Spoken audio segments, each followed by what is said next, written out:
Assalamu alaikum dear students, I am Anjum Shafiq, your biology teacher for grade 11, and today I am going to start chapter number 1, the introduction. So let's move to the classboard. So dear students, chapter number 1,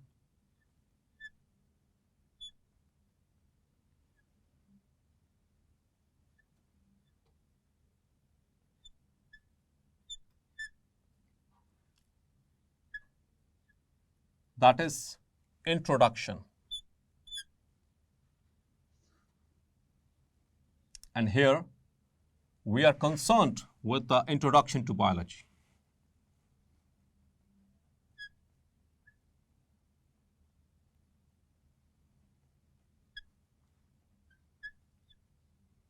Clear?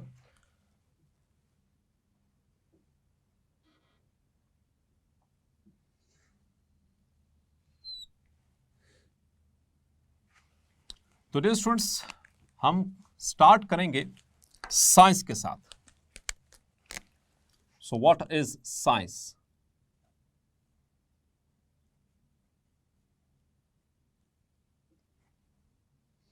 So this is a term which you have been learning since very early classes or very early grades. So dear students, science, it is the knowledge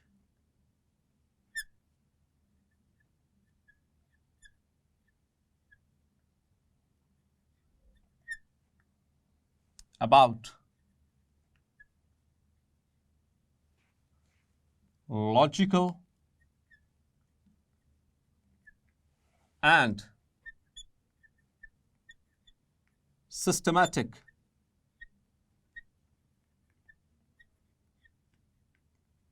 study of physical world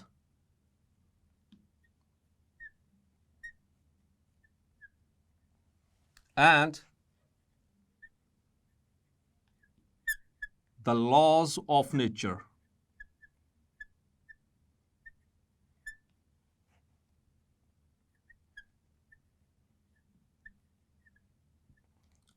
So that is basically what we call as science. और science में जब हम physical world की बात करते हैं तो उसमें हम physics, chemistry, biology, astronomy, everything so हम इसमें हर चीज़ को डिस्कस करते हैं. जहाँ जहाँ पर हमें लॉजिकल चीज़ें नज़र आती हैं उनको हम गैदर करते हैं और उसको एक सिस्टमाइज्ड वे के अंदर उसको स्टडी करने की कोशिश करते हैं. इसी सिस्टमेटिक वे के अंदर जो स्टडी की जाती है फिजिकल वर्ल्ड की या फिर कुदरत के कवानीन को समझने की, in order to understand the laws of nature, this is called as what we called science. So like the other branches, so biology, it is also the branch of science.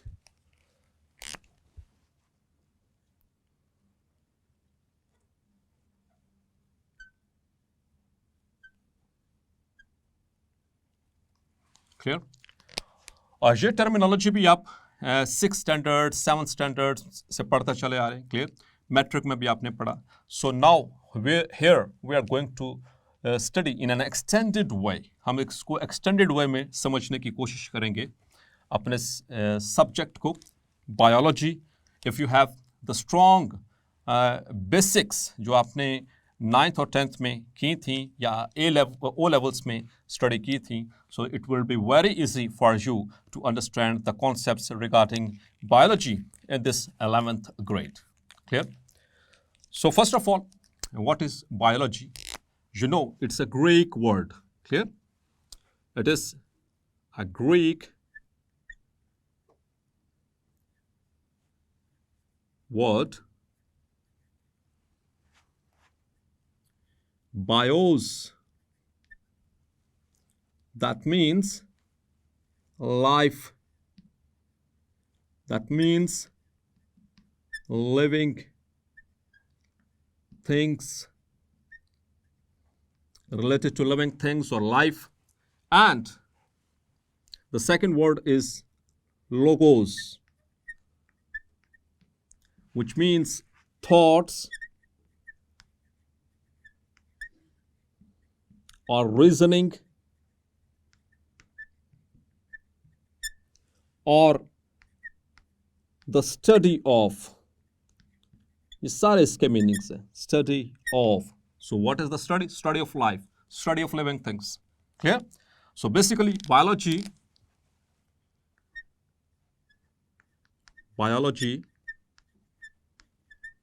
is the branch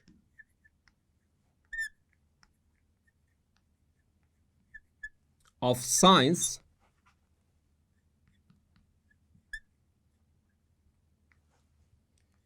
which deals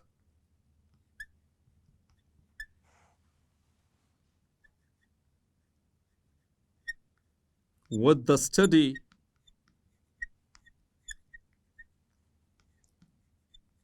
of living things or study of life. Clear? अब dear students चलते हैं थोड़ा सा इसकी history में, इसके background में, कि बायोलॉजी ये पहली दफ़ा किसने टर्म जो है वो क्वाइन की थी, किसने पहली दफ़ा ये वर्ड इस्तेमाल किया था biology. So dear students it starts from 1799. So who coined the term biology? So dear students, it starts from Thomas Beddoes in 1799. So he was the first one who coined the term biology. He was the first one, Thomas Beddoes. After that, there was a scientist by the name of Carl F. Burda.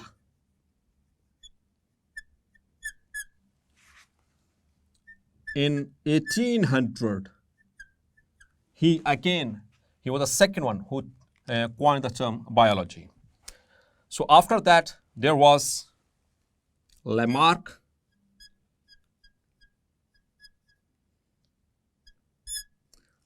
it's the same, Jean-Baptiste D. Lamarck. Clear? जिसकी theory भी मशहूर है evolution के हवाले से, Lamarckism. आप second year के अंदर इसको चैप्टर नंबर 24 के अंदर डिटेल से डिस्कस करेंगे. Clear? So Lamarck and Trivianus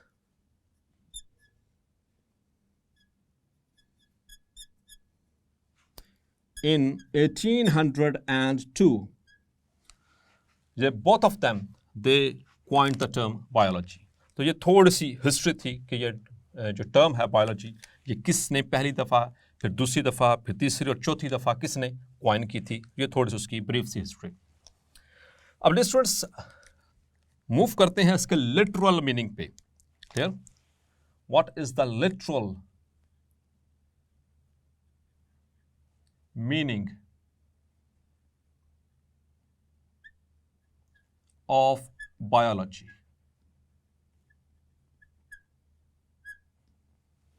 the literal कहते हैं लफ्सी मफहूम. Clear? So the literal meaning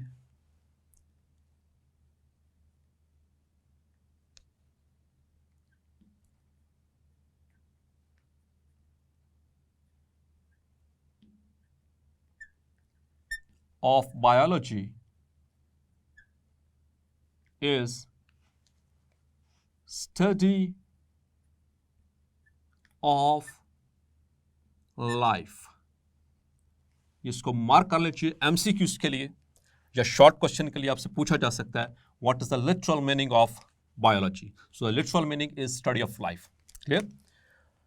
अब बायोलॉजी में हम स्टडी क्या करते हैं dear students? In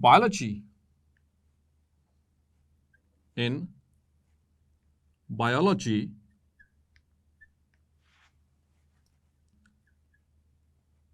the biologists biologist का पता ना dear students, the scientist who studies the biology is known as biologist. So the biologists study living organisms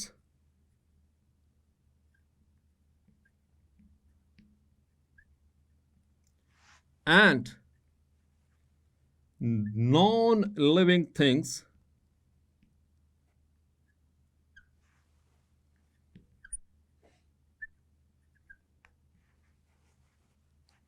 दोनों को। लिविंग ऑर्गेनिजम्स को तो हम स्टडी कर रहे हैं, लेकिन नॉन लिविंग थिंग्स को किस सेंस में स्टडी किया जाता है कि किसी भी तरीके वो लिविंग ऑर्गेनिजम्स को किस तरह से इफेक्ट कर सकते, किसी भी तरीके से इफेक्ट करेंगी, तो हम उन नॉन लिविंग थिंग्स को भी, उन नॉन लिविंग मैटर को भी इसके साथ डिस्कस करते हैं बायोलॉजी के साथ। Clear? So and the non living things how ever they are related to living things। इसकी मिसाल मैं इस तरह से देता हूं, जैसे कि air is a non living matter. Clear? जैसे वाटर, जैसे कि सॉइल, ये किस तरह से लिविंग ऑर्गेनिजम्स को इफेक्ट कर रहे हैं। So this is again what we study in biology, the biologist. Clear? अब डियर स्टूडेंट्स, यहां पर हमने बात की कि जो लिटरल मीनिंग है that the study of life, जिसको हम अपनी कौमी जुबान में कहते हैं जिंदगी। इसका सादा सा तर्जुमा जिंदगी है, लेकिन जब हम इसको साइंटिफिक वे में डिफाइन करने की कोशिश करते हैं, सो that is a very very very hard question. बहुत मुश्किल है इस क्वेश्चन को आंसर करना कि व्हाट इज लाइफ। क्लियर? तो बायोलॉजिस्ट ने भी कोशिश की इनको डिफाइन करने की, इसी तरह से हर साइंस ने इसको अपने तरीके से बयान करने की कोशिश की। लाइक द फिलोसोफर्स, उन्होंने अपने तरीके से जिंदगी को बयान करने की कोशिश की। द पॉलिटिशियंस, उन्होंने अपने वे से लाइफ को बयान करने की कोशिश की। द थियोलॉजियंस, यानी कि जो आलिम दीन होते हैं, उन्होंने अपने तरीके से, मुख्तलिफ मज़ाहिब के आलिम दीन, उन्होंने अपने तरीके से लाइफ को बयान करने की कोशिश की। इसी तरह से अब बायोलॉजिस्ट, उन्होंने भी कोशिश की, क्योंकि ये बहुत ही कॉम्प्लिकेटेड सा वर्ड है लाइफ। इसकी कोई हार्ड एंड फास्ट रूल नहीं है और कोई पेट डेफिनेशन नहीं है। हर कोई इसको अपने वे में बयान करने की कोशिश करता है। So according to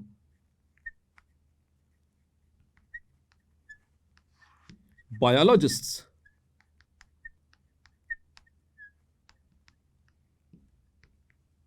life is a set of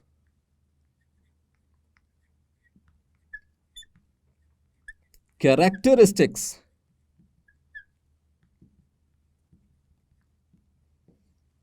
that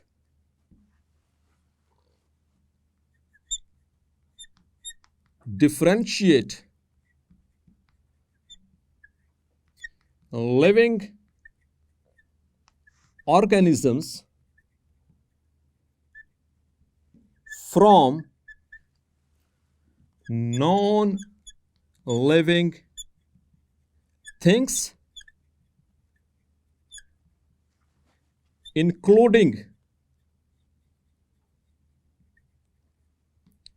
the dead organisms.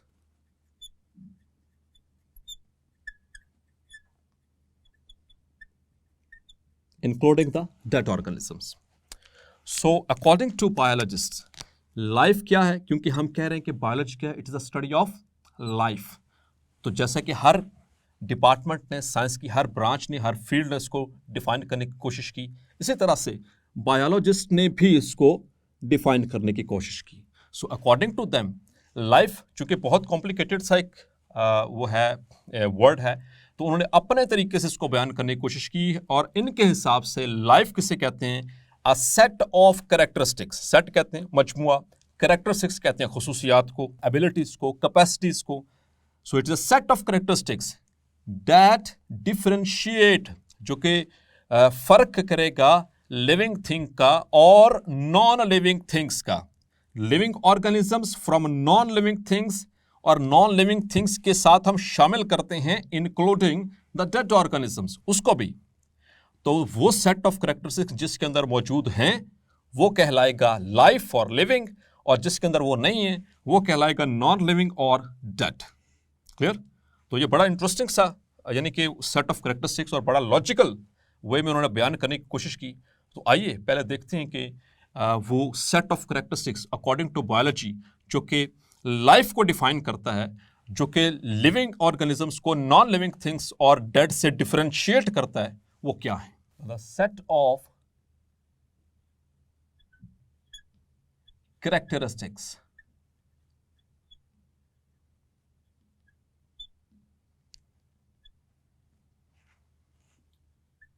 by biologists.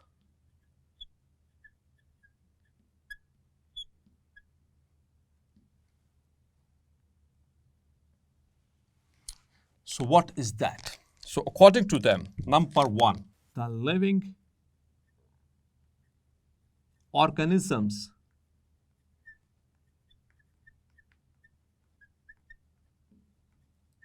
are highly organized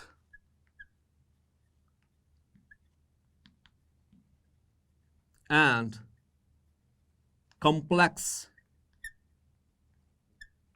entities. कि जितने भी लिविंग ऑर्गेनिजम्स हैं वो हाईली ऑर्गेनाइज्ड हैं, उनकी बॉडी के अंदर लेवल्स ऑफ ऑर्गेनाइजेशन हैं जो आगे चलकर हम डिटेल से पढ़ेंगे। अभी आप पहले पढ़ के भी आ चुके हैं, ठीक है, कि इनकी जो बॉडी है वो सब atomic particles, then atom, then molecules, then micro and macro molecules, then the organelles, then the cell, then the tissues, then organ system and the individual, on and on.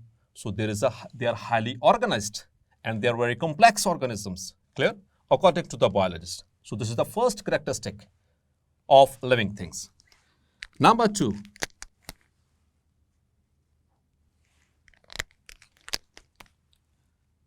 they are made up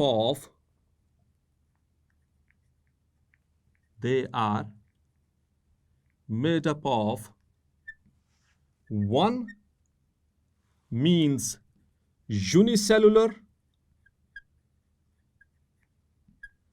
or more means multicellular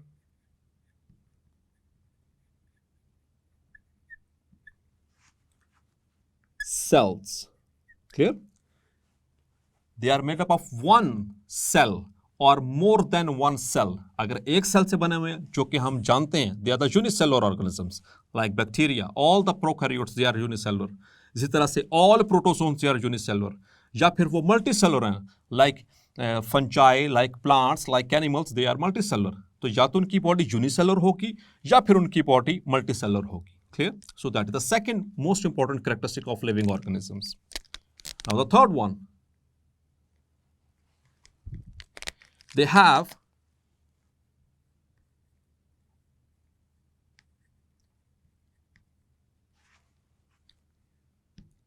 their own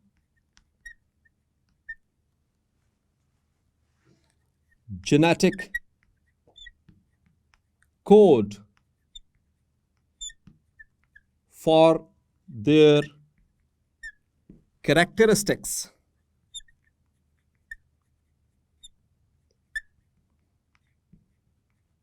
Or they have their own nuclear program for their characteristics. Means कि उनके पास अपना एक coded system है जिसके behalf के ऊपर उनकी पूरी बॉडी बनवाई जा सकती है. लाइक हमारे जो क्रोमोसोम्स और डीएनए आपने पढ़ा, उनके ऊपर वो सारी इंफॉर्मेशन न्यूक्लियोटाइड्स की शक्ल में मौजूद होती है. That is required for the formation of a complete body. आपको पता है कि जैसे ह्यूमंस कैसे बनते हैं, आपने पढ़ा हुआ है, या दूसरे एनिमल्स किस तरह से बनते हैं. We started from a zygote, और जाइगोट किससे बना था? एग सेल और स्पर्म सेल से. एग सेल और स्पर्म सेल के अंदर क्या मौजूद है? Chromosomes, the haploid cells. और उससे क्या बना? Zygote, the diploid cell. और फिर उसके अंदर रिपीटेड माइटोसिस होती रही, माइटोटिकली वो डिवाइड करता रहा, and ultimately it forms the body of the organism. Clear? So this is how they have their own genetic program, or they have their own genetic code for their characteristics. Number 4, they can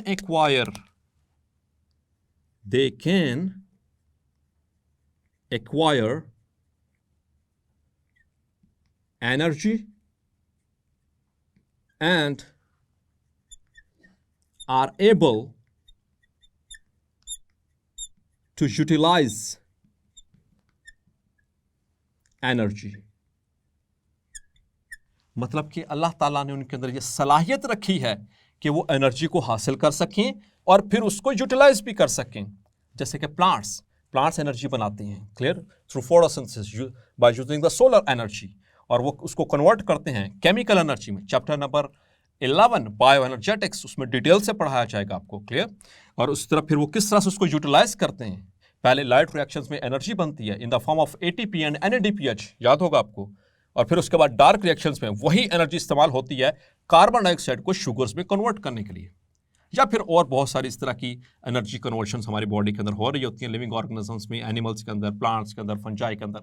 so they are able to acquire energy and they are able to utilize the energy in their own ways, जिस तरह उनकी body को फायदेमंद साबित हो सकती है. Number 5,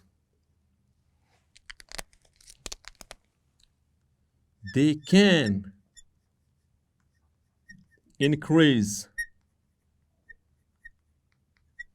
in size. तो अल्लाह ताला ने उनके अंदर इस सलाहियत रखी है कि वो साइज में इंक्रीज करें. जैसा कि आपको पता है, एक माइक्रोस्कोपिक सेल, जाइगोट क्या है, माइक्रोस्कोपिक सेल, और फिर उसके बाद फिर ऑन एंड ऑन उससे बच्चा बना. बच्चा जब पैदा होता है कितना छोटा सा बच्चा होता है, 8 से 10 पाउंड का, 12 पाउंड का. और अभी आप देखें, अपने आप को खुद को देखें, तो अभी आपकी हाइट कितनी हो चुकी है, आपकी वेट कितना हो चुका है, आपकी वर्थ कितनी हो चुकी है. So you have the ability to grow. जबकि ये देखें, this is a thing, this is my marker. तो ये चाहे 100 साल भी पड़ा रहे या 1000 साल भी पड़ा रहे, ये एज इट इज रहेगा. इसके अंदर एबिलिटी नहीं है. तो चूंकि इसके अंदर एबिलिटी नहीं है, तो ये क्या हुआ, नॉन लिविंग, क्लियर. तो इसी तरह से डेड, जैसे कोई मर जाए, कोई फौत हो जाए, तो वो भी क्या उसका साइज इंक्रीज होता है in a normal way, no. So that is how that is non living, clear, including the death, clear. Now the 6th one is they can maintain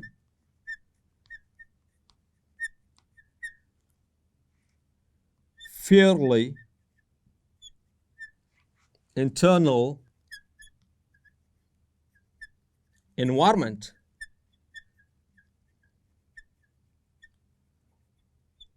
How? अब डियर स्टूडेंट्स, मैं पानी P रहा हूँ, आपने पढ़ा हुआ है मैट्रिक के अंदर, हमारे बॉडी के अंदर एक एडल्ट के अंदर कितना ब्लड होता है, 5 से 6 लीटर. और उसका आपको पता है कि 55% प्लाज्मा, और 55% प्लाज्मा के अंदर भी 90% क्या सिर्फ वाटर है. तो डियर स्टूडेंट्स, जब हम पानी पीते हैं, वो अल्टीमेटली एब्जॉर्ब होने के बाद, यानी फ्रॉम आवर कॉलन, हमारे लार्ज इंटेस्टाइन से एब्जॉर्ब होने के बाद कहाँ जाता है, ब्लड में. एब्जॉर्प्शन कहाँ पे हो रही है, ब्लड में. तो ब्लड में शामिल होता है. आपने let's suppose half litre P लिया, तो हाफ लीटर ऐड हो गया. लेकिन ऐसा नहीं है कि अब मैं पानी पीता जाऊँगा तो मेरा ब्लड वॉल्यूम बढ़ता चला जाएगा. नहीं, my kidneys are there, Allah has given me, provided me kidneys. वो क्या करेंगी, जो एक्सेस वाटर है उसको रिमूव करती चली जाएंगी. मेरा एक कांस्टेंट बॉडी टेम्परेचर है, एक नैरो रेंज है मेरे पास जो अल्लाह ने मुझे दिया, that is 36.1 to 37.8 degree Celsius. इसी रेंज के अंदर मेरी बॉडी जो है उसको मेंटेन कर रही है, चाहे बाहर बर्फबारी हो रही हो या बाहर जो है वो 50 डिग्री सेल्सियस टेम्परेचर हो जाए. So this is how they have the ability, they have the capacity to maintain fairly internal environment, clear. Number 7, they have ability to respond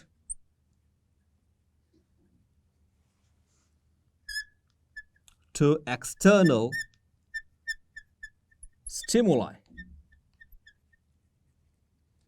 when stimulated.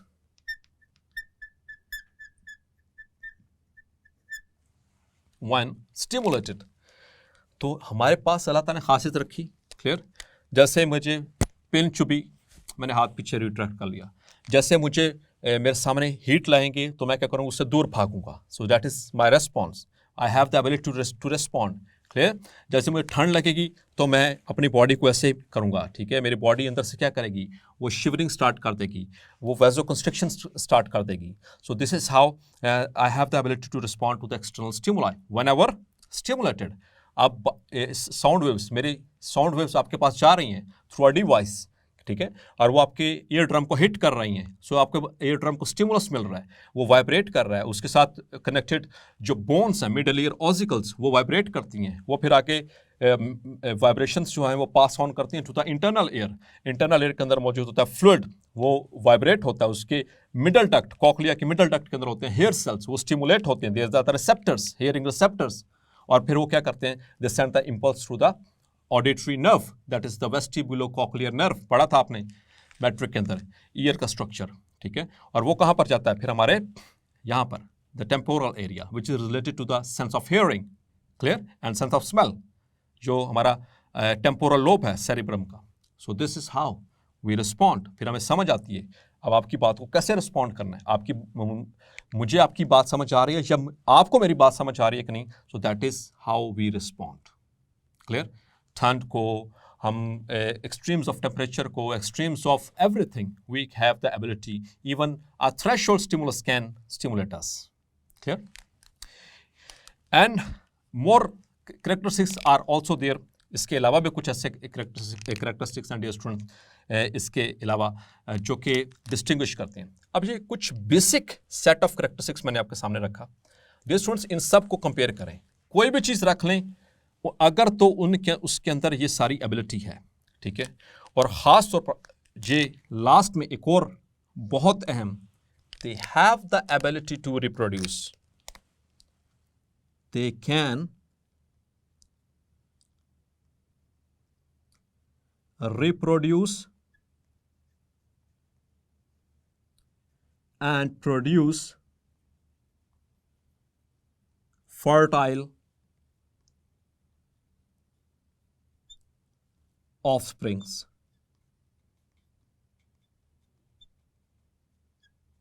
Clear. ये रिप्रोडक्शन बहुत अहम characteristic है, बहुत अहम characteristic, कि वो बच्चे पैदा कर सकें, वो रिप्रोड्यूस कर सकें. तो ये इन कैरेक्टरिस्टिक्स को डियर स्टूडेंट्स आप किसी के साथ भी मैच करें, किसी भी चीज़ के साथ जो आपको लगता है, एनीथिंग लाइक मैं इसको इसके साथ करता हूँ. तो ये highly organised and complex entity, no, they are made up of one or more sales. तो इसके तो सेल तो हैं ही नहीं, that is they are made up of only atoms. They have their own genetic code, इनके अंदर कोई अपना जेनेटिक प्रोग्राम नहीं है, मतलब कि ये नॉन लिविंग है. दे कैन एक्वायर एनर्जी, क्या ये खुद से एक्वायर कर सकता है? No. They can increase in size, या खुद से साइज में इंक्रीज नहीं कर सकता. They have the ability to respond, इसको मैं जितना मर्जी मारूं, इसको फेंकूं, जैसे करूं, इसको तोड़ दूं, इसको वट एवर आई डू, ये किसी भी तरीके से रिस्पॉन्ड नहीं करेगा. क्या ये मार्कर खुद ब खुद नए मार्कर बना देगा? नो. तो अगर इसके पास इनमें से कोई एक एबिलिटी मौजूद नहीं है, so it means what is this? This is a non living thing. Clear. इसी तरह से जो ऑर्गेनिजम्स डेड हो जाते हैं, मर जाते हैं, फौत हो जाते हैं, they are no more in this world. तो डियर स्टूडेंट्स, ना तो वो ग्रो कर सकते हैं, ना वो रिप्रोड्यूस कर सकते हैं, ना वो एनर्जी एक्वायर कर सकते हैं, ना उसको यूटिलाइज कर सकते हैं, ना उनकी बॉडी के अंदर कोई केमिकल रिएक्शंस जो वो खुद से रेगुलेट करवा सकते हैं, लाइक दैट. सो नॉर्मली मतलब कि इंटरनल इन्वायरमेंट को अपने मेंटेन कर सकते हैं, ना वो फिजिकल बाहर से किसी चीज़ को रिस्पॉन्ड करेंगे. तो it means they are dead organisms. तो these are the set of characteristics, जिसमें हैं तो वो है life, and they are the living things. तो लिविंग थिंग्स को नॉन लिविंग थिंग्स से डिफरेंशिएट करना, including dead, that is called as life. तो बायोलॉजिस्ट ने लाइफ को इस तरह से डिफाइन किया, life is a set of characteristics. ये एक सेट ऑफ कैरेक्टरिस्टिक्स है, ये वाला सेट ऑफ कैरेक्टरिस्टिक्स है, that differentiate living organisms from non living things including the dead organisms. Clear. तो इनमें से कोई भी चीज़ अगर शामिल किसी के अंदर मौजूद है तो वो कहलाएगी लिविंग, मतलब कि वो लाइफ है, मतलब कि वो बायोलॉजी के अंडर है. क्लियर. और अगर नहीं है, सो दैट इज नॉन लिविंग. हाँ, ये देखा जा सकता है कि क्या वो लिविंग थिंग्स को किस तरह से कोई उसके ऊपर कोई इफेक्ट तो नहीं डाल रही, उसकी वजह से कोई किसी ना किसी तरीके कोई असरअंदाज तो नहीं हो रही. तो अगर असरअंदाज हो रही है लिविंग ऑर्गेनिजम्स के ऊपर, जैसे एयर है, जैसे एयर प्रेशर है, जैसे साउंड्स हैं, जैसे वाटर है, ठीक है, वाटर की डेफिशिएंसी, वाटर का एक्सेस, सो हम उसको स्टडी करते हैं बायोलॉजी के अंदर. So in short we study all this things under the heading of biology in order to understand the laws of nature. So students, hopefully आप अब बाआसानी आइडेंटिफाई कर सकते हैं और डिस्टिंग्विश कर सकते हैं between living and non living things including dead. So hopefully आज का लेक्चर आपको क्लैरिफाई हो गया होगा. मिलते हैं नेक्स्ट लेक्चर में और डिस्कस करेंगे ब्रांचेस ऑफ बायोलॉजी. तब तक अपना ख्याल रखिएगा. अल्लाह हाफिज.